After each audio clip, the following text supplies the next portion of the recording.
Today we are going to talk about the HMP pathway or hexose monophosphate pathway. Hexose monophosphate pathway or hexose monophosphate shunt is also called as pentose phosphate pathway और phosphogluconate pathway भी इसको कहते हैं. Why we call it hexose monophosphate? Hexose monophosphate is we call it hexose monophosphate because the initiation of this pathway is taken place by glucose 6-phosphate. You know the glucose is a hexose sugar, therefore we call it hexose. Why we call it monophosphate? This is also called monophosphate because only one molecule of phosphate is taken place in this pathway. Therefore, or only one molecule of phosphate is attached in every molecule of glucose in the whole cycle. Therefore, we call it monophosphate. And the alternative name for hexose monophosphate is pentose phosphate pathway because multiple production of pentose sugar is occur place in the HMP pathway. Therefore, we also call it pentose phosphate pathway, or the non-oxidative pathway is initiated by the xylose 5-phosphate, which is a pentose sugar. This is an alternative pathway to glycolysis. हमारे पास HMP जो है alternative pathway है glycolysis और Krebs cycle का.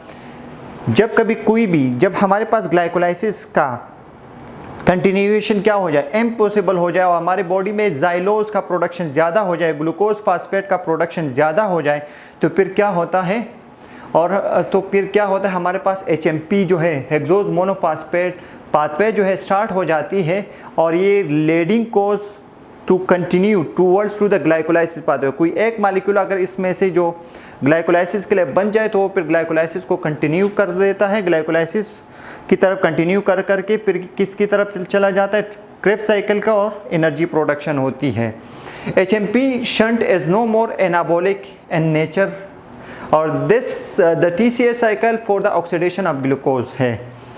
हमारे पास it is concern with the हमारे पास जो HMP या हेक्सोज मोनोफॉस्फेट या PPP पेंटोस फॉस्फेट पाथवे जो है इसका मेन कंसर्न क्या है, with the biosynthesis of NADPH and pentoses. इसका मेन कंसर्न ये है प्रोडक्शन ऑफ दिस NADPH, और ये सही है क्योंकि NADPH के क्या फंक्शन है, क्लिनिकल सिग्निफिकेंट जो है आप लोग पढ़ लोगे इंशाल्लाह. इसमें about 10% of glucose entering in this pathway per day जो है तकरीबन 10% ऑफ ग्लूकोज का जो यूजेज होता है बाय दिस पाथवे होता है. जब ग्लाइकोलाइसिस पाथवे फेल हो जाते तो फिर हमारे पास अल्टरनेटिव पाथवे हमारे पास ये होती है. हमारे पास the liver and RBC metabolise about 30% of glucoses by this pathway. RBC और लीवर जो है मेटाबोलाइज हो कर देता है ग्लूकोज को, 30% जो है इस पाथवे के ज़रिए मेटाबोलाइज करता है. लोकेशन ऑफ द पाथवे ये कहाँ पर ओकर प्लेस होता है, enzyme are located in the cytosol. The tissue इसमें कौन कौन से टिश्यू इसमें टेकन प्लेस करते हैं, liver, adipose tissue, adrenal gland, erythrocytes, testis and lactative mammary gland are highly active in HMP shunt. Most of these tissue are involve in the biosynthesis. ज़्यादातर ये tissue जो है किस में बायोसिंथेसिस में इन्वॉल्व होते हैं, for the production of fatty acid, steroid के प्रोडक्शन में, which are dependent on the supply of, जो डिपेंड करता है on the supply of NADPH, इसके सप्लाई में डिपेंड करते हैं. यूनिक मल्टी फंक्शनल पाथवे हैं क्योंकि हमारे पास ये पाथवे जो है ये स्टार्ट हो जाता है किससे, ग्लूकोज 6-फॉस्फेट से. मोस्ट कॉमन ग्लूकोज से भी स्टार्ट हो सकता है लेकिन ये मोस्ट कॉमनली जो है हमारे पास हेक्सोज मोनोफॉस्फेट पाथवे जो है ये स्टार्ट हो जाता है कॉमनली ग्लूकोज 6-फॉस्फेट से स्टार्ट हो जाती है. और no ATP is directly utilize और प्रोड्यूस इन HMP शंट में कोई भी ATP जो है डायरेक्टली यूटिलाइज या प्रोडक्शन नहीं होती है. It is multifunctional pathway. Several interconvertible substance are produce.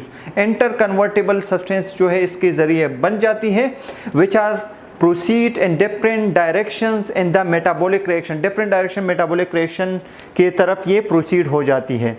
Reactions of the pathway हमारे पास divided there are we divided the reactions into two pathway. हमारे पास 2 phases हैं, oxidative phase and non-oxidative phase. The oxidative phase means यहाँ पर क्या होता है, transfer of electron होते हैं और दूसरे मालिक्यूल का रिडक्शन होती है. तो ऑक्सीडेटिव फेज में हमारे पास क्या है, and the step 1 in the step 1 की शुरुआत जो है कौन सी एंजाइम इसको शुरू करता है, ग्लूकोज 6 फास्फेट जो है इज ऑक्सीडाइज बाय, ये ऑक्सीडाइज हो जाता है, ऑक्सीडाइज ट्रांसफर ऑफ इलेक्ट्रॉन होता है किसके जरिए, NADP dependent glucose 6 phosphate dehydrogenase, glucose 6 phosphate dehydrogenase enzyme जो है ये लीड करता है for the production of what, ये लीड करता है ग्लूकोज 6 फास्फेट डीहाइड्रोजिनेज जो है ये ग्लूकोज 6 फास्फेट को कन्वर्ट करता है किस में, फास्फो ग्लूकोनोलेक्टोन में कन्वर्ट कर देता है। इसके वजह से जब ये बन जाता है और इसकी वजह से क्या रिलीज हो जाए, NADPH is form in this reaction and this is a rate limiting step है। NADPH अगर नहीं बनेगा तो फिर glucose 6 phosphate dehydrogenase enzyme will not work, सही है। फॉर द एक्टिवेशन और फॉर द वर्किंग फेज के लिए हमारे पास NADPH जब बन जाता है तो ग्लूकोज 6 फास्फेट डीहाइड्रोजिनेज जो है एक्टिव फॉर्म में आ जाता है, ग्लूकोज 6 फास्फेट को कन्वर्ट करता है, किस में कन्वर्ट करता है, फास्फोग्लूकोनोलेक्टोन में कन्वर्ट कर देता है, सही है। अगर जब तक NADPH का प्रोडक्शन नहीं होगा ये पाथवे आगे नहीं जाएगा। क्यों नहीं जाएगा, क्योंकि glucose 6 phosphate dehydrogenase enzyme will not be occur flesh, सही है, वो काम ही नहीं करेगा।